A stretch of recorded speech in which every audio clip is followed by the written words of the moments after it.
G'day, welcome to the first edition of the AFL Goldfields Female Footy Show for 2018. My name's Yeendy. I'm joined by the superstar Krista Woodruff. Ready for a big year, Woody? Yeah, very much ready for it to all start.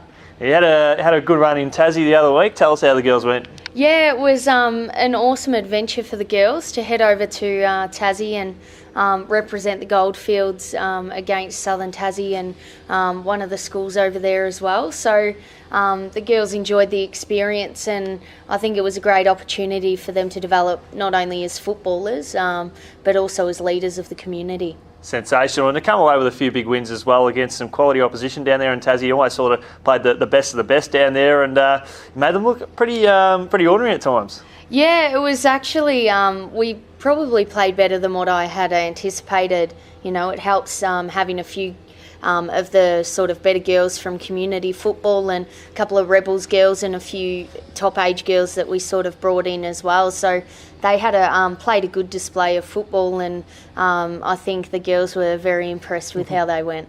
And I guess outside sort of the national championships, we haven't really seen too much of the regional sides go out and play teams against other interstate clubs.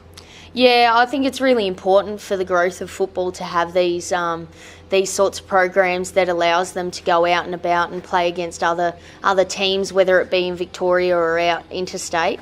You know, just to show off those extra talented girls that might not be looked at in representative programs. And speaking of representative programs, we are seeing a lot of local girls really star and as part of the Rebels program. I know you have a fair bit to do there. Who are some of the younger girls that have really caught your eye in the first few rounds of the season that represent the region? Yeah, it's really exciting with the Rebels program just to see girls from not only the Ballarat region but, you know, other areas within Horsham and Hamilton and those sorts of places. But, of course, over the last couple of years, our Ballarat-based girls have really done us proud, and, you know, we've got some girls that are looking the goods for potential draftees moving forward into the future. So the likes of, you know, your Sophie Molins and Katie McAloon, and we've got quite a few girls that are really well represented in the Rebels and playing really good footy. We've got all the action kicking off this weekend. How's everything shaping up? Yeah, it's looking good for some good football. We've had a few clubs have their practice matches over the weekend just gone, and had, you know, played some really good football. I think Darley played against Rodan over the weekend, and we had Lakers and East Point play against each other. So I think that was good for them just to see where they're at in terms of the other competition within our region, and also get ready for this weekend, which is going to be a big weekend of female footy. We've seen a bit of a change up in the open women's competition as well, which probably hasn't gone the way you'd like, but full credit to the teams that are committed for this year. Yeah, you know, it's a bit disappointing that we couldn't keep North, Geelong and Drysdale in for at least another season just to sort of boost that calibre of talent that our girls will play against, and with Sunbury Kangaroos leaving the competition as well. But it brings in the opportunity for the likes of Darley, who have their first open age side this year, and Lake Wendouree, who have resurrected an open women's side, and I think they're pretty excited with you know, the likes of their senior girls netball side pretty much coming into their footy side and ready to run around the footy field. So it's looking to be an exciting season. And I know there was a lot of work done last year for the Lakers to get the open women's team up for this year, which is full credit to the volunteers as well. It's certainly a lot of work in the making. Yeah, definitely. I think we sort of forget how much effort's put into, you know, putting a side on the track, but also just getting those girls wanting to be involved. So full credit to Lakers, who have,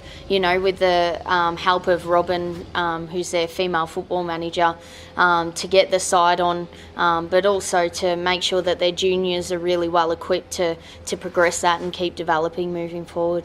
And there's a few big things sort of happening as the year progresses as well. I know there's a few more interleague programs and stuff for the girls to really strengthen their arm in the game. Is it something, I know a lot of work's been put into that sort of going forward?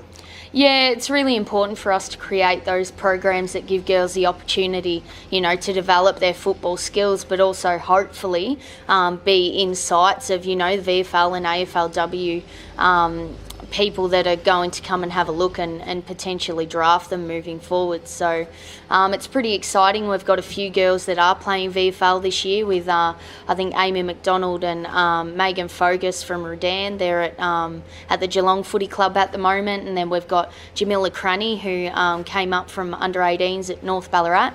She's down at Williamstown, and then we've got a few girls from Bacchus Marsh and Gisborne as well that are well represented in the VFL. So it's looking good for our footy moving forward. And it's pretty exciting just with the landscape in general. We've seen 2 seasons of AFLW go down, but the general consensus is probably give another 2 to 3 years and we're going to see the competition be as strong as ever.